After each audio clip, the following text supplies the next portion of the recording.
प्रत्यक्षा को कुछ भी याद नहीं आ रहा था। इस पर रुद्र प्रत्यक्षा की आंखों पर हाथ रखते हुए ही प्रत्यक्षा के कानों के पास गया और धीरे से फुसफुसाते हुए अपनी सांसों में ही प्रत्यक्षा से कहने लगा, याद नहीं कि जब तुमने जयंत को मुझे न मारने के लिए कहा था और फिर तुम भागकर मेरे पास आई थी? प्रत्यक्षा को उस रात की कई बातें याद नहीं थी और वो उन्हें याद करना भी नहीं चाहती थी, लेकिन शराब पीने के बाद की हर बात को अब वो याद करने की कोशिश कर रही थी। इस पर प्रत्यक्षा को अचानक ही वो बातें भी याद आ गई जो उसके पहले हुई थी। उसे याद आया कि जयंत ने धमकी दी तब और रुद्र पर उसके गुंडे ने हाथ उठाया था। प्रत्यक्षा को याद आया कि जयंत के गुंडे से रुद्र को बचाने के लिए जाकर वो रुद्र के सीने से लिपट गई थी। हाँ, मुझे शायद कुछ कुछ याद आ रहा है, या फिर ये सब सपने में हुआ था। खुद से पूछो एक बार कि सपने में हुआ था या फिर उस दिन जो भी हुआ था वो कभी न बदलने वाली हकीकत थी। प्रत्यक्षा को याद आया कि उसने अपनी दोनों ही बाहों में रुद्र को जोर से कस लिया था और फिर उस गुंडे को रोकते हुए कह रही थी, नहीं नहीं, मत मारना इसे, नहीं, जो कहोगे जैसा कहोगे सब मानूंगी, सब कुछ करूंगी। इस पर प्रत्यक्षा को याद आया कि रुद्र ने धीरे से ही कर्राते हुए प्रत्यक्षा के कानों में फुसफुसाते हुए कहा था, भरोसा है ना तुम्हें मुझ पर? इनकी बात मत मानो, ये मेरा कुछ नहीं कर सकते और ना ही मैं तुम्हारे साथ कुछ होने दूंगा। इनकी बात मत मानो तुम। अब मेरे साथ जो भी होगा वो मेरी किस्मत होगी। तुमने आज तक मेरा बहुत साथ दिया, लेकिन आज मुझे कुछ हुआ तो मुझे उस दुख के साथ साथ एक सुकून भी होगा कि कम से कम मैंने तुम्हारी जान तो बचाई। ऐसा मत करो, मैं तुम्हें खोना नहीं चाहता।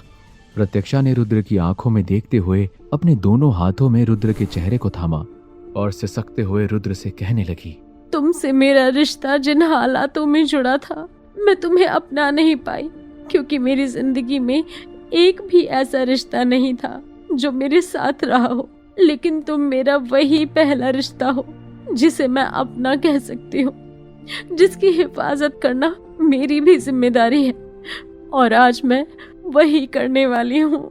इतना कहते हुए प्रत्यक्षा ने अचानक ही रुद्र के होठों को चूम लिया।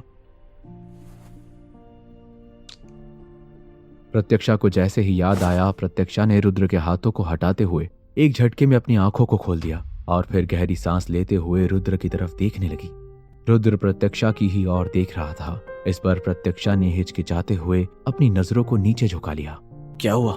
रुद्र प्रत्यक्षा के चेहरे पर यह हिचकिचाहट और उसकी झुकी हुई नजरों को देखते हुए धीरे से मुस्कुराने लगा और फिर प्रत्यक्षा के सामने अनजान बनते हुए प्रत्यक्षा से कहने लगा, तो लगता है तुम्हें याद आ गया।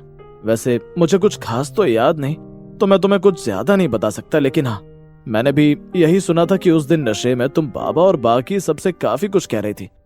पर फिक्र मत करो, उन्होंने अपने दिल पर नहीं लिया होगा, वो बस तुमसे मजाक कर रहे होंगे। अब तुम आराम कर लो, क्योंकि कल का रास्ता काफी लंबा होने वाला है। उस दिन भी पूछा था और आज भी पूछ रही हूँ, क्या तुम मुझे सच में शहर भेजोगे? क्योंकि अगर एक बार मैं गई तो दोबारा वापस नहीं आऊंगी। तुम्हारी जिंदगी में मेरे लिए कोई जगह नहीं है क्या? क्या सच में मैं तुम पर बोझ बनने लगी हूँ? प्रत्यक्षा की बात सुनते ही एक बार फिर से रुद्र के चेहरे से मुस्कुराहट गायब हो गई थी। रुद्र ने प्रत्यक्षा की आंखों में देखा। उसकी आंखों में अब नमी आने लगी थी। मेरी कड़वी बातों ने तुम्हारा दिल दुखाया होगा, है ना? मैं माफी चाहता हूँ तुमसे, लेकिन तुम्हारी जगह यहाँ नहीं है। वहां पर तुम बेहतर जिंदगी जी सकती हो और ये बात मैं तुमसे बार बार बोल चुका हूँ। ठीक है, जैसा तुम्हें ठीक लगे, पर मेरे जाने के बाद क्या? बाबा को क्या जवाब दोगे? फिलहाल तो मुझे ये सब नहीं पता है और मैं बाबा से क्या कहूंगा ये मेरा सरदर्द है। मैं तुम्हें कुछ जरूरी बताना चाहता हूँ। जयंत, जिसने तुम्हें उस दिन शराब की बोतलें दी थी, वो हमारे हाथ से निकल गया था पिछली बार। शायद उसकी नजर है तुम पर, इसीलिए ध्यान से सुनो कि अब से कहीं यूं ही महल के बाहर ना निकल जाना या फिर खिड़कियां खोलकर मत रखना। बस कुछ दिनों की बात है। एक बार तुम शहर चली गई तो फिर सब ठीक हो जाएगा, लेकिन उससे पहले ज्यादा जरूरी है कि हम जयंत को पकड़ पाएं और तुम्हें उससे सेफ रखा जाए। और तुम्हें यह भी बता देना चाहता हूँ कि कार्तिक इसमें हमारी मदद करेगा। प्रत्यक्षा सवालों से भरी नजरों से रुद्र को देख रही थी। उसने रुद्र की बात को सुनते हुए मन में ही सोचा, तुम बता क्यों नहीं देते कि तुम्हारे मन में क्या है? तुम्हारे साथ रहते हुए मुझे फिर ऐसे क्यों महसूस होता है कि तुम्हारे दिल में भी मेरे लिए कुछ खास जगह है। ये जबरदस्ती का रिश्ता अब जज्बातों से बंधने लगा है। जितनी बार भी सोचती हूँ कि तुमसे अपने दिल की बात कहूंगी, उतनी बार तुम कुछ न कुछ ऐसा कह देते हो या ऐसा कर देते हो कि मेरी हिम्मत टूट जाती है और मैं खुद सोचने लगती हूँ कि कहीं ऐसा तो नहीं कि मैं तुम्हें अपने दिल की बात कहूँ और तुम मेरा दिल ही तोड़ दो, कि कहीं तुम्हारे दिल में मेरे लिए कोई जगह ही नहीं है। अगली सुबह सभी लोग कुल देवी की पूजा के लिए निकल रहे थे। इस पर बाबा साहेब ने सभी से कहा, मंदिर में हमें कोई कमी नहीं चाहिए सामानों की। सारा सामान ध्यान से देख कर रख लो गाड़ी में। और हाँ बहुरिया, हम लोग निकलते हैं, तुम रुद्रा के साथ आओ और ध्यान से आना, अब दोनों झगड़ा न करना। ठीक है, मैं झगड़ा नहीं करूंगी, इसलिए मैं कार्तिक के साथ आऊंगी। कहा? तुम उस बिगड़ैल बैल के साथ आना चाहती हो? काहे? तुम्हारा रुद्रा में सब ठीक तो है ना? नहीं, सब कुछ ठीक नहीं है, मैं उसके साथ नहीं आ सकती। प्रत्यक्षा के उतरे हुए चेहरे को देखकर बाबा साहेब ने रुद्र को जोरों से चिल्लाकर बुलाया और उसके आते ही उस पर बरस पड़े। ये क्या कह रही है बहुरिया? क्या हुआ है तुम दोनों के बीच? तुमसे कहा था ना कि बहुरिया को कौनो तकलीफ नहीं होनी चाहिए। माफी चाहूंगा बाबा, लेकिन मैं जितना ध्यान रख सकता था उतना रखा, पर मैं रोज रोज इसके नखरे नहीं उठा सकता। दिमाग खराब होता है मेरा अब। तो तुम चाहते का हो कि नखरे उठाने के लिए 4 नौकर बुला के लेके आए? बाबा, आपको दिक्कत होगी क्या अगर मैं आपके साथ आ जाऊं तो? अरे बहुरिया, हमको काहे दिक्कत होगी?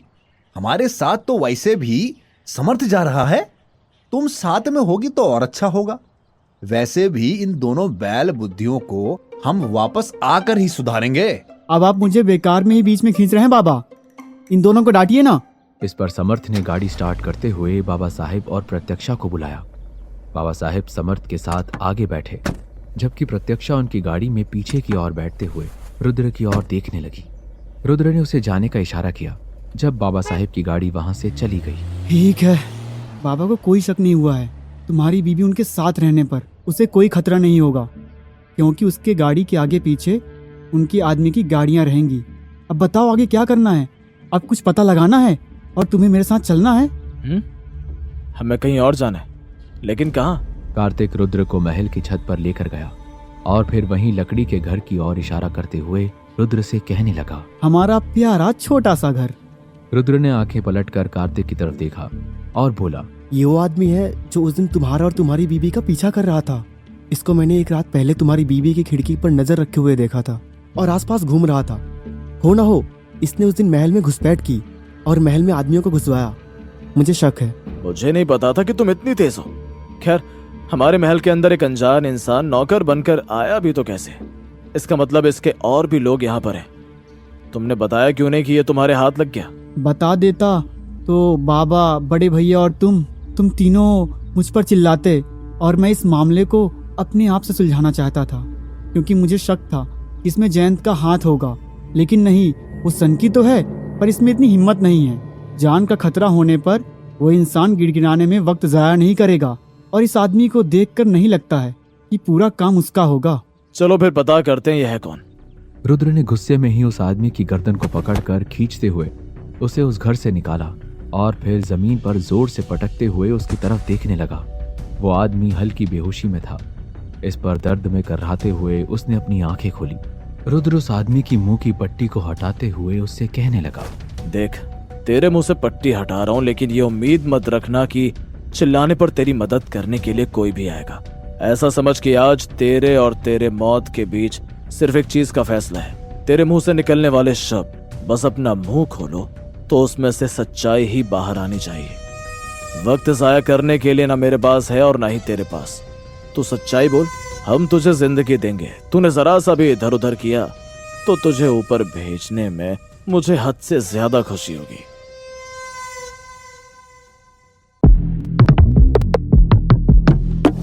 पहले तो वो आदमी बेहोशी की हालत में था, लेकिन अब रुद्र की बातों पर ध्यान देते हुए उसने जब रुद्र को ध्यान से देखा तो उसके होश ही उड़ गए। उसकी धुंधली आंखों से जब उसने रुद्र की तरफ देखा तो डर से कांप उठा। इस पर वो आदमी पीछे की तरफ भागते हुए रुद्र से गिड़गिड़ाते हुए कहने लगा, मुझे मत मारना, भगवान के लिए छोड़ दो मुझे। मैं तो बस काम करने वाला एक छोटा सा मुलाजिम हूँ। बस जितना कहा गया था मुझसे मैंने उतना ही किया। मैंने किसी को कोई नुकसान नहीं पहुंचाया। रुद्र उस आदमी की कॉलर को अपने हाथों में दबोचे और गुस्से से उसकी आंखों में देखते हुए उससे कहने लगा, लेकिन मैं तुम्हें बहुत अलग अलग तरीकों से नुकसान पहुंचा सकता हूँ। तुम्हारी जुबान को खींचकर तुम्हारी गर्दन में लपेट सकता हूँ, तुम्हारी इन आंखों से जिससे तुम सारी चीजें देखकर जानकारियां पहुंचाते हो, उन्हें निकाल सकता हूँ और तुम्हारी आंतों को निकाल कर चील कौओं को खिला सकता हूँ। क्या इस वक्त तुम्हें मेरी आंखों में अपनी मौत नहीं दिखाई देती? वो आदमी रुद्र को देखकर इतना डर गया था कि डर से कांपने लगा था। इस पर रुद्र की बातों को सुनकर वो आदमी जमीन पर घिसटता हुआ कार्तिक की तरफ बढ़ने लगा और उससे अपनी जान की भीख मांगते हुए कहने लगा, मुझे इससे बचा लो। मैं हर काम करूंगा, जो तुम कहोगे वो सब करूंगा। मैंने ऐसा कुछ गलत नहीं किया। मैंने अपने परिवार का पेट पालने के लिए ये सब किया। मैं बस उनका दिया काम कर रहा था। आप जो कहेंगे मालिक मैं सब करूंगा, पर मुझे इससे बचा लो। ये मुझे कभी भी मार देगा। इसने पहले के बाकी लोगों को मारा था। इस पर कार्तिक ने उस आदमी के पास बैठते हुए मौके का फायदा उठाया और उससे मुस्कुराता हुआ कहने लगा, हाँ, मैं भी तो तुमसे यही कह रहा था कि जो सामने इंसान खड़ा है ना, इसे इंसान बस हम इसलिए कहते हैं क्योंकि ये बस हमारे जैसा दिखता है। ये लोगों को चीरना, फाड़ना, हड्डियां तोड़ना और उनकी जान लेने में माहिर है। आमतौर पर बाबा के लिए गए जितने भी फैसले होते हैं उसे हम सब पूरा करते हैं, लेकिन अगर कोई सजा का हकदार होता है या किसी की जान लेनी होती है, उसका मामला यही आदमी संभालता है। पता है क्यों? क्योंकि बचपन में ही इसका नाम रुद्र पड़ गया था। खैर, तुमने तो इसकी बीवी पर ही हाथ डाल दिया। अब मैं तुमसे क्या बोलूं? तुमने अनजाने में ही अपनी मौत को हाथ हिलाते हुए अपनी ओर आने का न्योता दे डाला। अरे सीधा रास्ता दे दिया मौत को खुद तक आने के लिए। चलो अब जल्दी जल्दी नाम बता दो, किसने ये काम कराया और तुम किसके लिए काम कर रहे थे, किसको ये खबरें पहुंचा रहे थे, सब कुछ। उस आदमी ने रुद्र की तरफ देखते हुए लड़खड़ाते शब्दों में कार्तिक से कहा, मैं उन्हें नहीं जानता। मैंने कहा ना, मैं बस एक छोटा सा काम करने वाला मुलाजिम हूँ। मुझे तो बस कुछ लोगों ने बोला कि मुझे नजर रखनी है और यहाँ के लोगों से मिलना घुलना है। मैं तो यहाँ पर नौकरी करने के बहाने नजर ही रखा था। मैंने कुछ भी नहीं किया। हम भी तो यही पूछ रहे हैं कि वो लोग कौन थे। उन सबको नहीं जानते तुम तो ना सही, लेकिन उसे तो जानते हो ना जिसने तुमसे ये काम करने के लिए कहा था। उसका नाम बताओ, कहाँ मिलेगा ये बताओ, और तुमने आज तक उसे क्या क्या जानकारियां दी, सीधा सीधा ये बताओ। जिन लोगों का काम है उनके बारे में हम छोटे लोग कैसे जानेंगे? हमारे ऊपर तो बस एक ही आदमी था जो हमें कभी कभी ही मिलता था।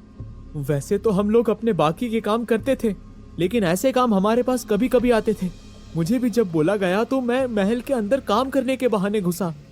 मैंने उनको बस इतना ही बताया कि शहर से आई हुई लड़की दिन भर महल में क्या करती है, किन किन लोगों के साथ रहती है और उसका आना जाना बाहर कितना है। उन्हें बस उस लड़की की जानकारी चाहिए थी। रुद्र ने उस आदमी के पास आते हुए एक बार फिर से उसकी गर्दन को अपने हाथों में दबा लिया और उससे दांत पीसते हुए कहने लगा, तुमने उस दिन हम सबको बेवकूफ बनाकर घर से बाहर भेजा था ना, तुमने जानकारी दी थी ना, और उसी दिन उसको अगवा किया गया था ना, यही सच है ना? मैंने बस जानकारी दी थी। महल में घुसने वाले लोग और महल के लोगों पर हमला करने वाले लोग अलग थे। हाँ, उन्हें उस आदमी ने ही भेजा था जिसने उस शहर की लड़की को अगवा करवाया था, पर मैं उसका हिस्सा नहीं था। मैंने किसी की जान नहीं ली। मेरे बीवी बच्चे खतरे में आ जाते जो मैं उनका साथ नहीं देता। तुम्हारे अलावा और कितने लोग शामिल थे? बहुत सारे लोग हैं, मैं सबको नहीं जानता। हम सारे ही लोग एक दूसरे से अनजान रहते हैं। अगर एक दूसरे को जानेंगे तो लोगों को हम पर शक हो सकता है, इसलिए हम बस चुपचाप से अपना दिया वो काम करते हैं। वो लड़की उन्हें चाहिए हर कीमत पर। सिर्फ इतना कह सकता हूँ कि उस लड़की की जान खतरे में है। उन लोगों को पता है कि आप उस लड़की को शहर भेजना चाहते थे, लेकिन ये लोग उसका पीछा शहर तक नहीं छोड़ेंगे। उनका मकसद उस लड़की की जान लेना है, लेकिन जान लेने से पहले उन्हें अपने अधूरे काम पूरे करने हैं। मुझे सिर्फ इतना पता है कौन है, कहां से आए हैं और उस लड़की से क्या चाहते हैं, ये दुश्मनी क्यों निभा रहे हैं। मालिक, मुझे कुछ नहीं पता।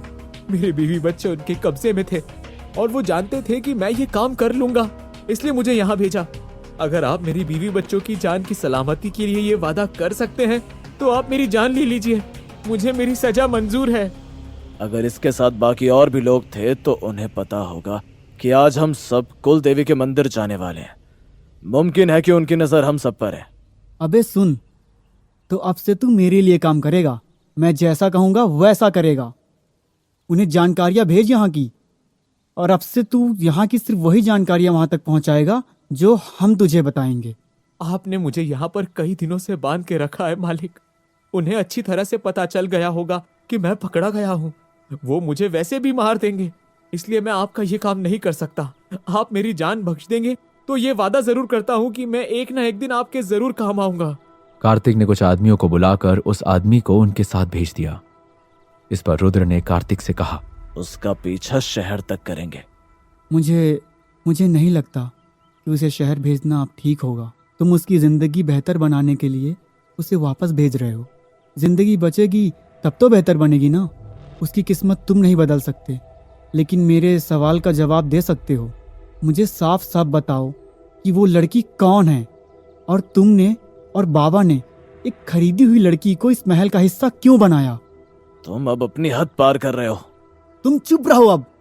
चलो तुम्हारी बात मैं मान सकता हूँ, क्योंकि उस लड़की के लिए तुम्हारे दिल में क्या चलता है ये तुम्हारे चेहरे पर साफ नजर आता है। पूरा दिन भड़का हुआ रुद्र लोगों की जान लेने से पहले सोचता तक नहीं है, लेकिन अचानक उस लड़की के सामने आते ही भीगी बिल्ली बन जाता है। तुम मुझसे ये बकवास मत करना कि तुम्हारा उस लड़की से जबरदस्ती का रिश्ता था या बाबा की मर्जी से जुड़े हुए हो। अब बोलो, साफ साफ बताओ, लड़की कौन है? पहले भी बोला था और फिर से बोल रहा हूँ, ये सारे सवाल बाबा से पूछो और तुम्हें जानने की जरूरत नहीं है कि वो लड़की कौन है। और अब तो हमारा वादा भी नहीं रहा, क्योंकि अब मैं उसे वापस नहीं भेज रहा। हमारा वादा यही तक था कि तुम उसे सही सलामत शहर भेजने में मेरी मदद करोगे, और बदले में मैं जयंत की जान बख्श दूंगा। लेकिन अब हमारा वादा टूट रहा है। मतलब मैं अब आराम से जयंत की जान ले सकता हूँ। जान ले सकते हो? इसका क्या मतलब है? हमारा वादा अभी भी है। मैं उस लड़की को शहर नहीं भेज सकता तो क्या हुआ, लेकिन उसे और दुश्मनों से बचाना भी तो जरूरी है। और ये काम तुम भी जानते हो कि तुम अकेले नहीं कर सकते। तुम्हें कहीं ना कहीं मेरी मदद की जरूरत लगेगी। बाबा की नजर में आए बिना हमें अगर काम करना है तो। नहीं, अब कोई वादा नहीं रहा। हमारा जो वादा था वो टूट चुका है, वो कहीं नहीं जा रही। अब ये मामला शायद उतना भी सुलझा हुआ नहीं है जितना हम सोच रहे हैं, लेकिन सबसे पहले हमें बाबा के पास जल्दी पहुंचना होगा। मुमकिन है कि उनकी नजर अभी भी बाबा पर है, क्योंकि वो उनके साथ है। इस पर कार्तिक ने अपने माथे पर अपने हाथ को फेरते हुए परेशान होते हुए कहा, तुम्हारी बीवी हम सबका काल बनकर आई है। एक बात तुम्हें बता दूं, तुम्हारी बीवी को कुछ ना हो, मैं इसका ध्यान रखूंगा। लेकिन मेरा परिवार तुम्हारे या तुम्हारे बीवी की वजह से किसी खतरे में आए तो मैं ही वो पहला इंसान होऊंगा जो तुम्हारी और तुम्हारी बीवी की जान लूंगा।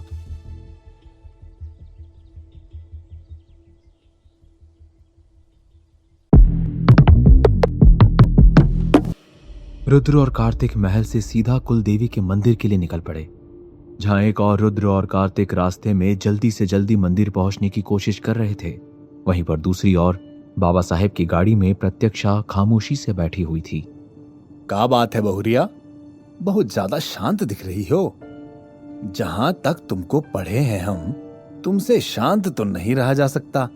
हम अब तुम्हारा परिवार हैं बिटिया, तो तुमको भी हम लोगों के साथ थोड़ा घुलना मिलना चाहिए। और तुम भी शादी के बाद पहली बार घर के बाहर सबके साथ निकली हो, तो खुश रहो। हमको अपना परिवार मान के तो देखो बिटिया, कभी भी दुखी नहीं रहोगी। शादी के बाद? कैसी शादी बाबा? आपका बेटा तो जबरदस्ती मेरे साथ बंधा था। इस रिश्ते में सिवाय जंजीरों के और कुछ है ही नहीं।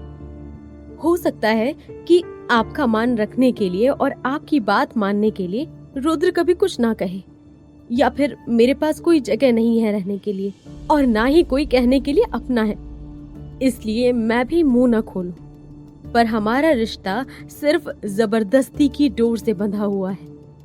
बाबा, क्या आप ये बातें नहीं समझते हैं? प्रत्यक्षा, बाबा साहेब और समर्थ दोनों ही खामोशी से सुन रहे थे। इस पर समर्थ ने प्रत्यक्षा से कहा, बेटा मैं तुमसे उम्र में बहुत बड़ा हूँ, इसलिए कुछ ज़्यादा तो नहीं कहूँगा, लेकिन इतना ज़रूर कहना चाहता हूँ।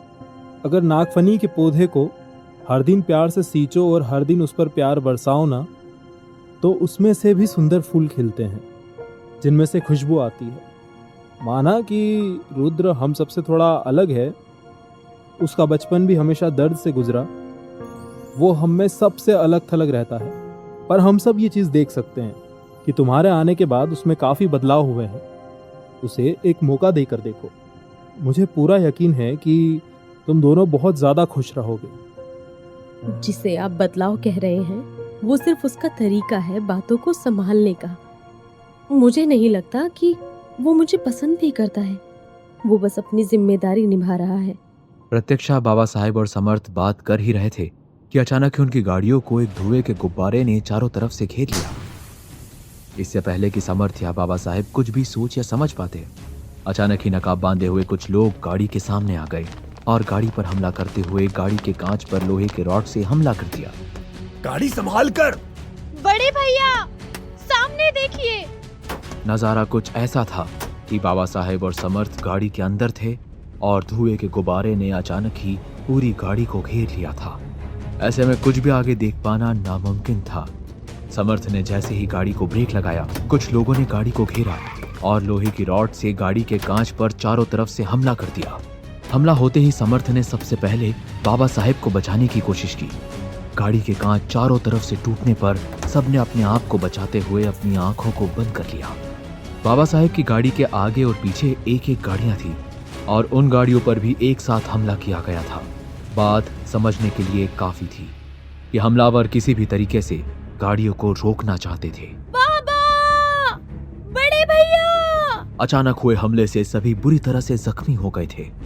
इस पर समर्थ ने बाबा साहेब के सामने आते हुए उन्हें कांच से बचाने की कोशिश की, जिसमें उनके सिर पर बुरी तरह से चोट आ गई। लेकिन जब समर्थ ने खुद को संभाला और बाबा साहेब के साथ ध्यान दिया तो पाया कि प्रत्यक्षा गाड़ी से गायब थी और पीछे का दरवाजा खुला हुआ था। गाड़ी में प्रत्यक्षा की चप्पलें और सामान पड़ा हुआ था। बाबा, बहू गायब है। बहू। समर्थ और बाबा साहेब अपने पास से अपनी गन को निकालते हुए गाड़ी से बाहर निकले, लेकिन आसपास देखने पर उन्हें सिर्फ धुएं के अलावा और कुछ भी नजर नहीं आ रहा था। चारों तरफ से गाड़ी में बैठे लोगों के करहाने की आवाजें आ रही थी। जिन्होंने गाड़ी पर हमला किया था वो कहीं गायब हो चुके थे और उनके साथ में प्रत्यक्षा भी थी। ए समर्थ, तू ठीक तो है ना? हमारी बहुरिया कहाँ है? अपने लोगों को देखो, क्या वो सब ठीक है? बाबा साहेब और समर्थ ने अपनी नजर घुमाई। उनके आदमी गाड़ियों से निकलकर उन दोनों के ही पास इकट्ठा हो गए। बाबा साहेब और समर्थ के आदमियों को ज्यादा चोट नहीं आई थी क्योंकि उनकी गाड़ी पर बहुत ज्यादा हमला नहीं किया गया था। बाबा, सब ठीक है। समर्थ अचानक ही जमीन पर लड़खड़ा कर बैठ गया।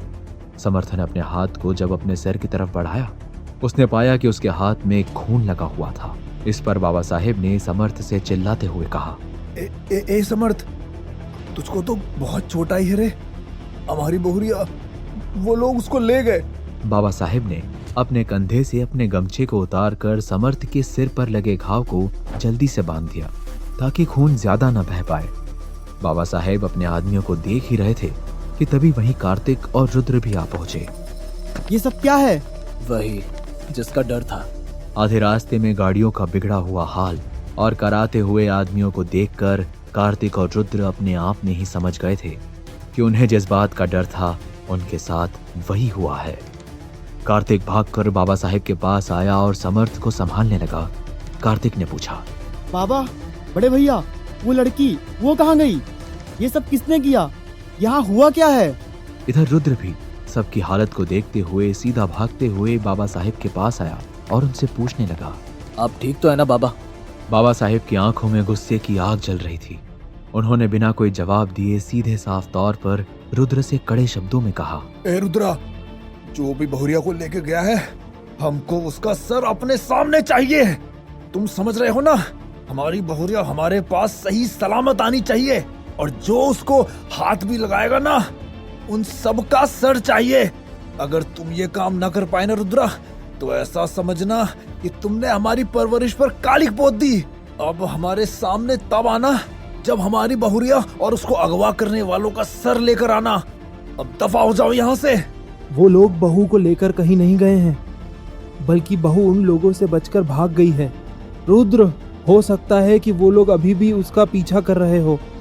जितना मुझे याद है, उनके दरवाजा खोलने से पहले ही बहू ने दरवाजे को खोला और उन लोगों को नीचे गिरा दिया था। कांच टूटने की वजह से मेरी आंखें लगभग बंद हो गई थी, लेकिन मैंने बहू को उन लोगों से बचकर भागते हुए देखा था। उधर उधर उस तरफ उसका पीछा करो। उसे कुछ होना नहीं चाहिए रुद्र, हमारे खानदान की इज्जत का सवाल है।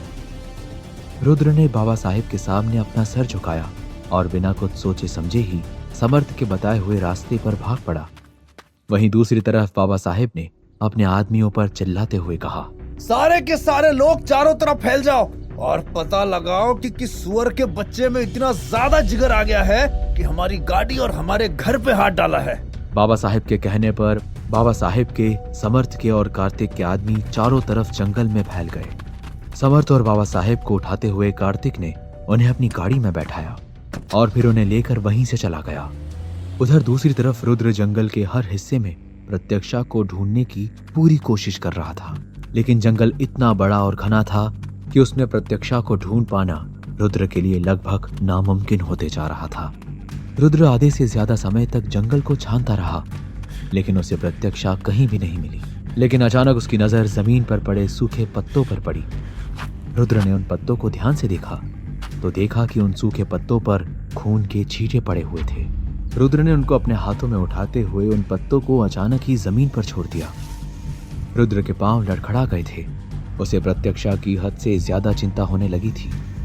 वो जानता था कि प्रत्यक्षा अभी इस तरह के माहौल से वाकिफ नहीं है।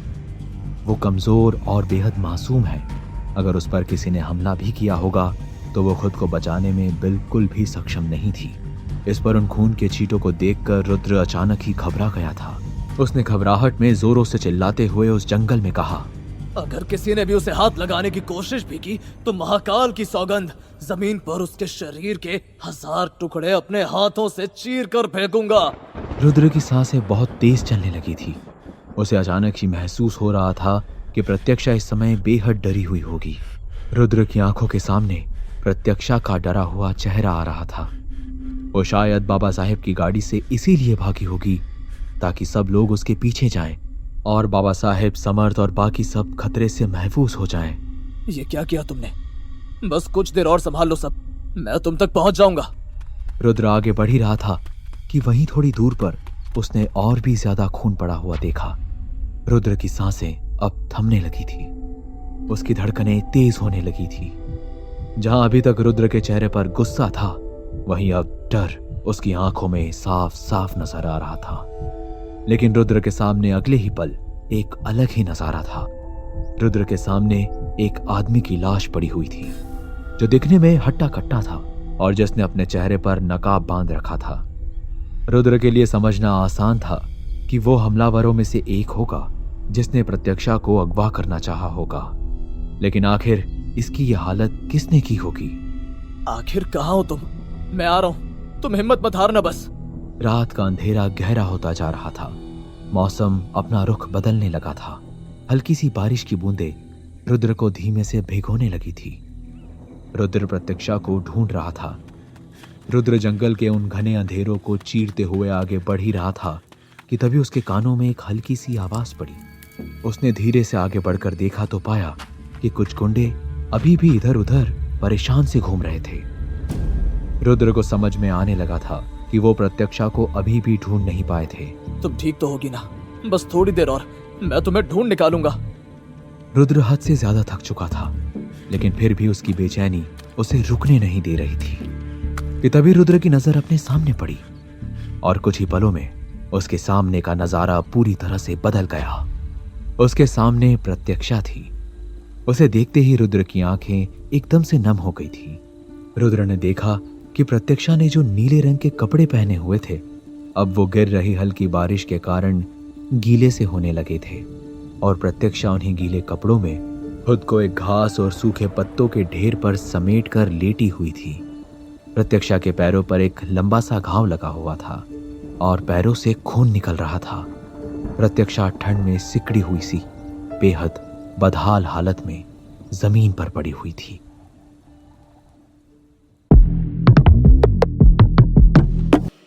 रुद्र प्रत्यक्षा को हर जगह तलाश रहा था कि तभी उसकी नजर एक जगह आकर रुकी, क्योंकि उसकी तलाश अब खत्म हो गई थी। तुम मेरी जान सच में ले लोगी? प्रत्यक्षा ठीक रुद्र के सामने खुद को सूखे पत्तों में छिपाए हुए ठंड से सिकुड़ी हुई लेटी हुई थी। रुद्र ने प्रत्यक्षा को देखते ही महसूस किया कि उसकी बेचैन धड़कनें अब शांत होने लगी थी। उसकी आंखों में अचानक ही आंसू आ गए थे। रुद्र ने अपने आंसुओं को पोंछते हुए एक राहत की सांस ली और फिर प्रत्यक्षा के पास गया। सुनो तुम। रुद्र बोलते हुए रुक गया। उसने प्रत्यक्षा को ध्यान से देखा तो पाया कि प्रत्यक्षा ठंड से कांप रही थी और दर्द के कारण करा रही थी। उसकी आंखें बंद थी। प्रत्यक्षा के पैरों पर एक लंबा सा घाव लगा हुआ था और पैर से खून निकल रहा था। ये क्या हालत कर ली है तुमने अपनी? रुद्र प्रत्यक्षा के पास धीरे से बैठा, उसे अपनी नम आंखों से देखने लगा। प्रत्यक्षा की पलकों पर भी बारिश की हल्की बूंदें जमने लगी थी और उसके बर्फ से दिखने वाले गाल ठंड के कारण अब सुर्ख लाल से होने लगे थे। प्रत्यक्षा के होंठ ठंड में सूखने लगे थे। उसके काले लंबे बालों पर अब घास फूस और टूटे फूटे पत्ते चिपके हुए थे और साथ ही उन पर भी बूंदों ने अपना घर बना लिया था। रुद्र ने मन में ही सोचा, ये सब मेरी गलती है। मैं तुम्हें सुरक्षित नहीं रख पाया, पर तुम्हारी कसम, तुम्हारे डर के हर एक कारण को मौत का सामना करना ही पड़ेगा। उस हर एक इंसान को मरना होगा जो तुम्हें दर्द देगा। अब रुद्र की धड़कनें प्रत्यक्षा को देखते ही एकदम से बढ़ने लगी थी। रुद्र को ऐसा महसूस होने लगा था कि कहीं उसकी धड़कनों के शोर से प्रत्यक्षा जाग न जाए, क्योंकि रुद्र को रात के उस सुनसान अंधेरे में अपनी ही धड़कनों की आवाज हद से ज्यादा सुनाई देने लगी थी। रुद्र प्रत्यक्षा के पास बैठा हुआ प्रत्यक्षा को निहारे जा रहा था और उसको देखते हुए खुद में ही सोचने लगा, आखिर ऐसा क्यों हो रहा है? जितनी भी बार मैं तुम्हारे करीब आता हूँ, मेरा खुद पर काबू क्यों खोने लगता है? रुद्र ने देखा कि प्रत्यक्षा के चेहरे पर बरसात की बूंदें बिखर रही थी, जिसके कारण उसके चेहरे से एक बरसात की बूंद लुढ़क कर उसके गालों से नीचे जाने लगी थी। रुद्र ने अपने हाथों को आगे बढ़ाया और प्रत्यक्षा के गालों से उस बहती हुई बूंद को हटाने लगा। रुद्र का हाथ लगते ही प्रत्यक्षा की आंखें खुल गईं और किसी को अपने सामने देखते ही घबराहट के कारण अपनी आंखों को फैलाते हुए वो उठकर बैठ गई। मेरे पास मत आना।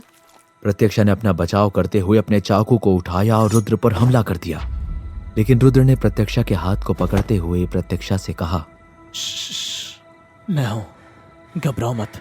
प्रत्यक्षा की सांसें अचानक से ही तेज हो गई थी। उसने रुद्र को अपने सामने देखते ही एकदम से चिल्लाते हुए कहा, तुमने इतनी देर क्यों की आने में? मैं डर गई थी, मुझे लगा मैं मर जाऊंगी और तुम्हें वापस फिर कभी नहीं देख पाऊंगी। प्रत्यक्षा रोने लगी थी। उसका गला भर आया था और उसके आंसू भी अब रुकने का नाम नहीं ले रहे थे। वो लोग मेरे लिए आए थे, सबको मेरी वजह से वो सब झेलना पड़ा। मैं समझ गई तुम मुझे दूर क्यों भेजना चाहते थे। मैं जाने को तैयार हूँ, वरना मेरे कारण सबको चोट पहुँचेगी। तुम मुझे शहर भेज दो, मैं नहीं चाहती कि तुम सबको कुछ भी हो। सुनो, तुम शांत हो जाओ। नहीं, तुम मुझे शहर भेज दो। मेरा परिवार वैसे भी मुझे नहीं चाहता, लेकिन जिस परिवार ने मुझे इतना प्यार दिया, इतना सहारा दिया, मैं उन्हें अपनी वजह से मुसीबत में नहीं डाल सकती हूँ। रुद्र की आंखें नम थी, लेकिन प्रत्यक्षा बच्चों की तरह शिकायत करते हुए रोते ही जा रही थी। रुद्र ने प्रत्यक्षा का चाकू वाला हाथ पकड़ा हुआ था। इस पर रुद्र ने प्रत्यक्षा को अपनी तरफ खींचते हुए उसे धीरे से अपने गले लगाया और उसे शांत करते हुए कहने लगा, नहीं बच्चा नहीं, एकदम शांत हो जाओ। एक भी आंसू अब नहीं आना चाहिए। और तुम रो क्यों रही हो? अब तो मैं आ गया ना, अब तुम्हें कोई चोट नहीं पहुंचाएगा और ना कोई भी हमारे इस परिवार को हाथ लगा पाएगा। नहीं, तुम्हें नहीं पता है, उन्होंने बाबा पर हमला किया। मेरी वजह से बाबा घायल हुए, बड़े भैया घायल हुए, न जाने कितने लोग थे वहाँ पर। वो सिर्फ मेरी वजह से खतरे में आ गए, सिर्फ मेरी वजह से। मुझे वहाँ से भागना पड़ा, वरना वो लोग सबको मार देते। मैं डर गई थी।